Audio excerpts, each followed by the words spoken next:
வேலையற்ற பட்டதாரிகளின் போராட்டம் தொடர்ந்தும் வடக்கு கிழக்கில் முன்னெடுக்கப்பட்டு வருகின்றது.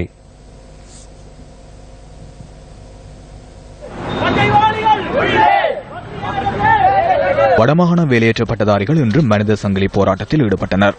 யாழ் மாவட்ட செயலகத்தின் முன்னால் முன்னெடுக்கப்பட்ட இந்த போராட்டத்தின் போது வேலையற்ற பட்டதாரிகளின் அவலங்களை வெளிக்காட்டும் வீதி நாடகம் ஒன்றும் இடம்பெற்றது. அப்பா நான் ரிசல்ட் எல்லாம் வந்துட்டு கம்பஸுக்கு போக போறேன்ப்பா. இதுவரை எமக்கு எதுவிதமான இங்கிருந்து விடுவித்து செல்கின்றதான விடுதலை வசனங்கள் எதுவும் கிடைக்கப்பெறவில்லை. எதுவித உறுதிப்பாடுகளும் கிடைக்கப்பெறவில்லை. நம்முடைய இலக்கு அடையப்படவில்லை. எங்களோட அரசியல் தலைமைகளை கண்டுகொள்ள இல்ல. எங்களோட அரசியல் தலைமைகளுக்கு கண் இல்ல என்றதை கண்டிச்சுதான் நாங்க கண்ணை கட்டி போராட்டம் செய்கிறோம். கிழக்கு மாகாண ஆளுநர் செயலகத்திற்கு முன்பாக கவனஈர்ப்பு போராட்டத்தில் ஈடுபடும் வேலையற்ற பட்டதாரிகள் இன்றைய தினம் ஆளுநர் அலுவலகத்திற்குள் பிரவேசிக்க முற்பட்டனர்.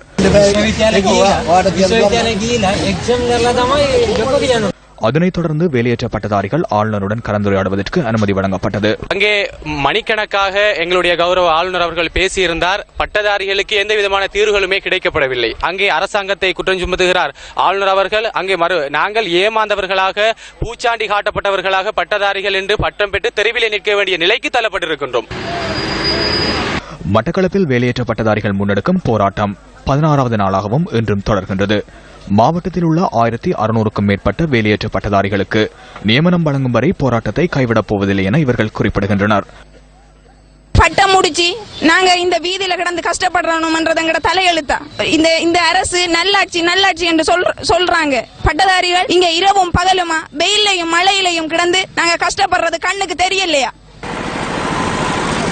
நிரந்தர நியமனம் கோரி அம்பாறை மாவட்ட வேலையற்ற பட்டதாரிகளும் தொடர் போராட்டத்தில் ஈடுபட்டு வருகின்றனர். 2012 மார்ச் 31க்கு பின்னர் பட்டதாரிகளாக வெளியேறியவர்களுக்கு இதுவரையில் நியமனம் வழங்கப்படவில்லை என இவர்கள் குற்றம் சாட்டுகின்றனர். இன்றைய நாள் மகளிருக்கான நாள், மகளிர் தினம். இந்த மகளிர்களாகிய நாங்க பட்டதாரிகளாகிய ரோட்டில் வந்து 10 நாள் ஆகுது. எந்த ஒரு முடிவும் இல்லை, எந்த ஒரு தீர்வுமே இல்லை.